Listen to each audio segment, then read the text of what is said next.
Assalamu alaikum students. I hope you all are doing well. Today we will discuss intermolecular forces unit number 4, structure of molecules. As we have already discussed the definition of chemical bond, ऐसी force जो किसी भी compound के अंदर present तमाम atoms को hold करके रखती है उसे कहा जाता है केमिकल बॉन्ड। ये स्ट्रॉन्ग बॉन्डिंग फोर्सेस होती हैं किसी भी मॉलिक्यूल के अंदर। इन स्ट्रॉन्ग बॉन्डिंग फोर्सेस के साथ कुछ वीक फोर्सेस भी एग्जिस्ट करती हैं, उन फोर्सेस को कहा जाता है इंटरमोलेकुलर फोर्सेस। यहाँ आपके साथ एग्जांपल शेयर की गई है हाइड्रोक्लोरिक एसिड और उसमें आपको केमिकल बॉन्ड और इंटरमोलेकुलर फोर्सेस शो की गई हैं। अगर आप एक मोल लेते हैं लिक्विड हाइड्रोजन क्लोराइड मॉलिक्यूल्स का और उसको कन्वर्ट करना चाहते हैं गैसेस में, तो इन मॉलिक्यूल्स में प्रेजेंट इंटरमोलेकुलर फोर्सेस को ब्रेक करने के लिए आपको 17 किलो जॉल एनर्जी रिक्वायर्ड होती है। और अगर आप बात करें केमिकल बॉन्ड को ब्रेक करने की, तो हाइड्रोजन और क्लोरीन में प्रेजेंट इस बॉन्ड को ब्रेक करने के लिए इन 1 मोल ऑफ हाइड्रोजन क्लोराइड आपको एनर्जी रिक्वायर्ड होती है 430 किलो जॉल। नेक्स्ट आपके साथ शेयर किया गया है, यहाँ पे आपके पास टॉपिक है डाइपोल डाइपोल इंटरेक्शन। तमाम इंटरमोलेकुलर फोर्सेस को collectively van der Waals forces कहा जाता है और ये तमाम इंटरमोलेकुलर फोर्सेस इलेक्ट्रिकल होती हैं नेचर में। इसका क्या मतलब है कि ये बनती हैं ऑपोजिट चार्जेस के अट्रैक्शन की वजह से। ये टेम्परेरी भी हो सकता है और परमानेंट भी हो सकता है। जब दो एटम्स के दरमियान इलेक्ट्रॉन पेयर की शेयरिंग अनइक्वल होगी तो एक एंड, जैसे आप लोगों को याद होगा, आप लोगों ने पोलर एंड नॉन पोलर में एग्जाम्पल पढ़ी थी HCl की। जिस एटम की इलेक्ट्रोनेगेटिविटी वैल्यू ज़्यादा थी उस पर पार्शियल पॉजिटिव चार्ज आ जाता है और जिसकी इलेक्ट्रोनेगेटिविटी वैल्यू कम होती है उस पर पार्शियल नेगेटिव चार्ज आ जाता है। क्योंकि क्लोरीन ज़्यादा इलेक्ट्रोनेगेटिव है और वो इस शेयर्ड पेयर ऑफ इलेक्ट्रॉन को ज़्यादा स्ट्रॉन्गली अपनी तरफ अट्रैक्ट कर रहा है। यहाँ पे भी उन्होंने आपके साथ वही एग्जांपल शेयर की है। हाइड्रोजन पे आ जाएगा पार्शियल पॉजिटिव चार्ज और क्लोरीन पे आ जाएगा पार्शियल नेगेटिव चार्ज।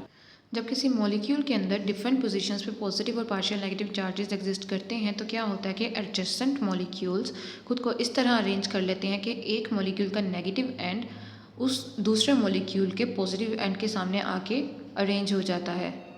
फिर यहाँ पे net force of attraction develop हो जाती है और इन अट्रैक्टिव फोर्सेस को कहा जाता है डाइपोल डाइपोल इंटरेक्शन, जैसा कि HCl में पूरा आपको एग्जांपल और स्ट्रक्चर के साथ रिप्रेजेंट किया गया है।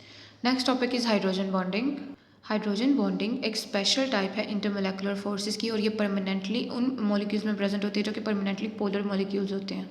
ये फोर्स ऑफ अट्रैक्शन ऐसे मॉलिक्यूल्स में डेवलप होती है जिनके पास एक हाइड्रोजन एटम प्रेजेंट हो और उसकी बॉन्डिंग हो किसी स्मॉल हाईली इलेक्ट्रोनेगेटिव एटम के साथ और उस हाईली इलेक्ट्रोनेगेटिव एटम के पास lone pair of electrons present हो। For example nitrogen, oxygen and fluorine. क्या पहले भी पढ़ चुके हो, नाइट्रोजन के पास एक loan pair of electron present होता है और ऑक्सीजन के पास 2 loan pair of electron present.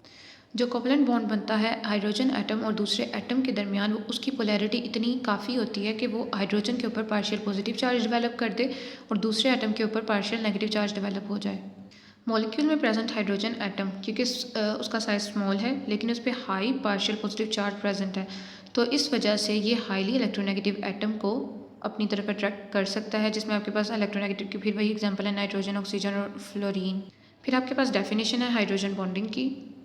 जब किसी मॉलिक्यूल का partially positively charge hydrogen atom attract करता है दूसरे मॉलिक्यूल के पार्शियली नेगेटिवली चार्ज एटम को और वहाँ पे एक बॉन्ड की फॉर्मेशन होती है, तो उस बॉन्डिंग को कहा जाता है हाइड्रोजन बॉन्डिंग। इस फोर्स ऑफ अट्रैक्शन को रिप्रेजेंट किया जाता है डॉटेड लाइन से बिटवीन द मॉलिक्यूल्स, जैसे ही आपके पास पूरा एग्जाम्पल में स्ट्रक्चर शो किया गया है। Between water molecules hydrogen atom most electronegative atom, उस पर पार्शियल नेगेटिव चार्ज डेवलप हो जाएगा और hydrogen small in size and इस पर आपके पास डेवलप हो रहा है पार्शियल पॉजिटिव चार्ज। और यहाँ पे हाइड्रोजन बॉन्डिंग को देखें डॉटेड फॉर्म से रिप्रेजेंट किया जा रहा है और कोवलेंट बॉन्ड को सिंगल लाइन से। हाइड्रोजन बॉन्डिंग किसी भी मॉलिक्यूल की फिजिकल प्रॉपर्टीज़ को बहुत ज़्यादा इफेक्ट करती है, इस वजह से उन कंपाउंड्स के बॉइलिंग पॉइंट्स बहुत ज़्यादा इफेक्ट होते हैं। जैसे कि आपके पास एग्जांपल है बॉइलिंग पॉइंट ऑफ वाटर।